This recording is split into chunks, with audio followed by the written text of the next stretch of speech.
We're back with some MLS midweek action with MLS Week 16, where we have 13 games being played on Wednesday, May 28th. We'll break down 8 of them in this video for this week's MLS predictions. 2 weeks ago, we barely saw any goals, and the bets didn't go that well. This weekend, we saw a ton of goals, 55 goals in 15 games. That's good for 3.66 average. And in 8 games, there was 4 more goals, and there were 3 draws. The bets went much better this weekend, going 3-0. Let's hope for more of the same in midweek action. We'll get into it. Be sure to give the video a like, subscribe to the channel. You can become a member as well. Game number 1, we'll do 3 different parlays. Starting off with Miami and Montreal. Both of these teams struggling very hard right now. Montreal still has just 1 win all season long and only 10 goals scored in 15 games. In all matches, they're winless in 4. That includes a loss to CPL side Forge in the Canadian Championship. But in MLS, they usually at least put up a fight, albeit almost never in a winning effort. They beat New York City FC 1-0, drew Columbus 1-1, got routed by TFC 6-1, but played a man down for most of that game, and then drew LAFC 2-2 on the weekend, despite taking a 2-0 lead. All right, Miami aren't necessarily in as bad of a shape by any means, but by their standards, it might actually be worse, considering what's expected from this group. The 3-3 draw against Philly this weekend means they're now winless in 4 games. They have just 1 win in 8, and they've been outscored 23-15 in that time.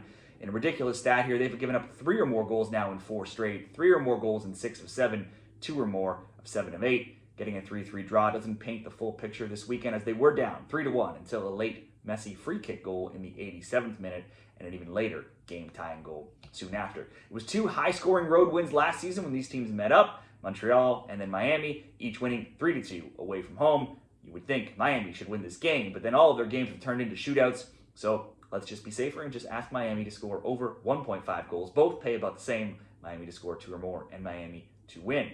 Leg 1, Miami over 1.5 goals. Next up, New York and Charlotte. New York has been mediocre, but at home, they're 5-1-1. They have outscored their opponents 17-6. After 2 losses, New York won in PKs in the U.S. Open Cup after a 2-2 draw, then won 2-0 in D.C. this weekend. In all competitions, the Red Bulls have scored in 8 of their past 9. At home, they've scored in all 8 across all matches, plus 2 or more goals in 6 of the last 8. They host the Charlotte team that's basically the opposite. On the road, just 1-1-5, outscored 14-7. Crown stopped a 4-game losing slide on the weekend, beating Columbus 3-2 at home, but they'll go back on the road here, where things have not been that great for them. They usually have a tight defense in past years, but it's not been the case recently. They've given up 2, 3, 4, 3, and 2 goals in their past 5. The offense has been keeping them in games, though. They scored 15-7 with all of those goals at both ends. Naturally, the both teams to score prop, and even the both teams to score an over 2.5 prop has been cashing. It's 7-0 of late. Last year, New York won 3-1 at home, and they drew 1-1 in Charlotte. The both teams to score bet 5-0 in their last 5 meetings. There's been 2 or more goals scored between them in all 8 all-time meetings, and New York has scored in 7 of the 8 all-time meetings as well. Given how teams have been playing, I could see New York to win. I could see both teams to score, or simply the Red Bulls to score for this parlay. And finally, Toronto and Philadelphia. True Toronto fashion, they lost again, but they kept it close, losing 2-1 at home to Nashville this weekend. That game, though, was 2-0 with 2 Sam Surge goals before Rosario made his return and scored late in that game in the 91st minute. They still have only 3 wins and have conceded in 12 of 15 overall games.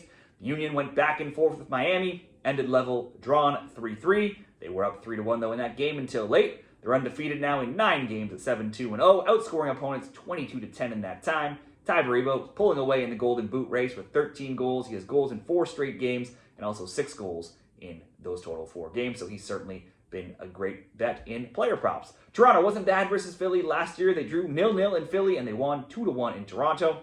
The best bet here likely could be a road Philly win at plus money. It's just that TFC do seem to hang around in games, and they seem capable of maybe pulling out some draws here and there. So if not a Philly win, then just Philadelphia to score to round up the parlay. Philly to score, New York to score, Miami over 1.5 coming in at plus 107. Next up, Cincinnati and Dallas, parlay number 2. Cincinnati will be looking to pick themselves up after going to Atlanta and seeing the previously dormant Five Stripes offense explode for 4 goals, over 4.0 XG, and Cincy coming out with the 4-2 loss. Cincy drew 1-1 the game prior, but they're still 7-1-2 across their past 10. All 3 non-wins came on the road. At home, where they'll be here, they're one of just 2 teams, the other being Seattle, who have still yet to lose this season. They've scored 10 and allowed only 4 goals. Dallas lost 1-0 away to Seattle on the weekend. It was just a late goal, though, through a PK. They're winless in 5, though, across all competitions and have only 2 wins in 10. Those 2 wins came versus a lower-level side, Alta, in the U.S. Open Cup, and in a dramatic comeback fashion win 4-3 over a heavily rotated Miami side. FCD not kept a clean sheet now in any of their last 7 games. I generally think Cincinnati should return home here and get the win. Only concern is they will have the shortest rest this week on Wednesday outside of their opponents on Sunday, Atlanta, since both teams played on the Sunday night soccer game. So we have just a few days turnaround for these teams, and especially for Cincinnati. They also lost defender Hagelin to a broken rib and a punctured lung on Sunday, so that'll be a missing piece for them. So I would, if I was picking a winner, Cincinnati to win, or Cincinnati double chance for leg 1 of this parlay. Next up, New York City FC and Houston Dynamo. Houston have improved in recent weeks, but they're still coming to this one off the back of a 3-1 loss to Austin in the U.S. Open Cup, and then a 3-3 draw in a wild one with San Jose this weekend. Both were on the road, where they'll also be here going away to New York. Games in New York, never easy for anyone, as the Pigeons are 6-0-2, outscoring their opponents 12-6. They've won their past 2 home games 2-0, 3-1. They've scored in 18 of their last 20 home games as well, going all the way back to last season.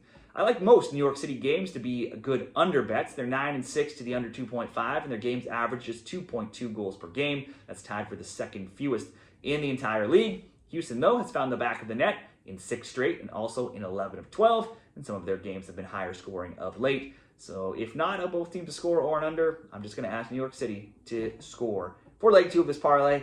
And then we'll go to one of the late games to round it out, Vancouver and Minnesota. It's first in the West, Vancouver, hosting third in the West, Minnesota.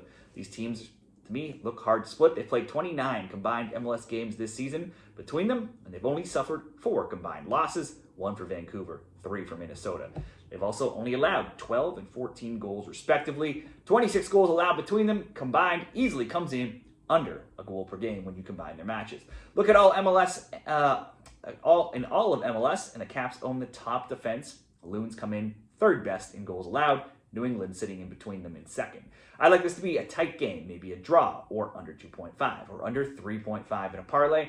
However, these teams did play April 25th, and Vancouver won 3-1 in Minnesota. Berhalter opened the scoring. Vite had a brace, and the Loons scored late in the 80th minute to avoid being shut out.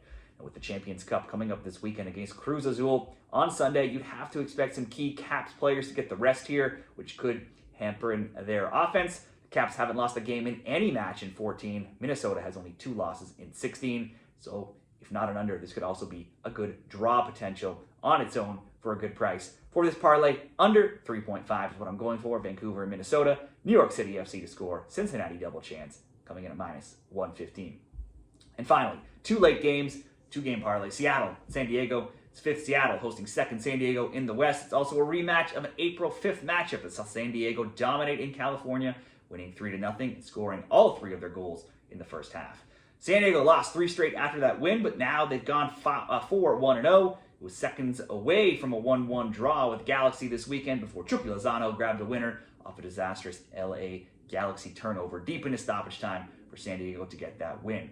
San Diego has scored 11 goals in 5 games, also allowing 2 and keeping 3 clean sheets in that time. For Seattle, they used the loss against San Diego as a turning point in their recent games. After losing that game, they were winless in 5, but since that time, they're 5-2-1, and they've scored in all but one, the one loss, that being a 4-0 away defeat to LAFC.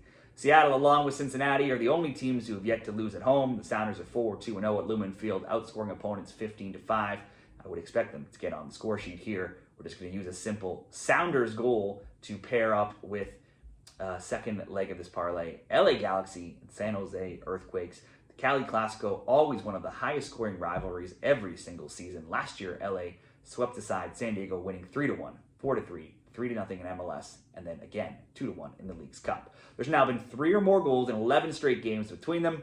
In those 11, the total goals scored have been 46. The both teams scoring over 2.5 has gone 10-1 as well in that time. It's hard to bet against that trend continuing. If we look at this season, LA have allowed 35 goals in 15 games. That's easily the most or worst of any team in the league. No one else has allowed more than 37. San Jose, just below that mark though, having allowed 26, so is also among the worst. However, San Jose's 32 goals scored is also tops in the MLS. They had 3 this weekend again, drawing Houston 3-3, which makes them undefeated in 7 at 4-3-0 in all matches. It was the 3rd time that they both scored 3 goals and allowed 3 goals in a game this season. LA's only scored 13 goals on the year, and that's among the worst. They had only 1 this weekend in the almost draw versus San Diego, but in true LA fashion, they imploded in the late stages, gave the winner, and lost 2-1. So they're still winless on the year and are closing in on some horrendous historical marks for the longest winless streaks to start a season. They have at least 5 goals scored in their last 3, and they do have offensive talent at home, desperate to get on the win column here. And versus the weak Quakes defense, you'd think they can contribute in another high-scoring Cali Clasico. So we'll go both teams to score over 2.5. Galaxy and Earthquakes. That comes in around minus 130, minus 140. So that's where we're just going to throw in the Seattle goal to get us basically right on even money, plus 101 odds over at Caesars. Those will be my MLS Week 16 Wednesday best bets. Let me know what you're betting in MLS down there in the comments. Check out the link in the comments, signupexpert.com/shredthespread to see a listing of great sports books and offers in your area. Claim some free bonus money. Some of them are offering up to $1,500. Let me know your bets, and good luck on Wednesday.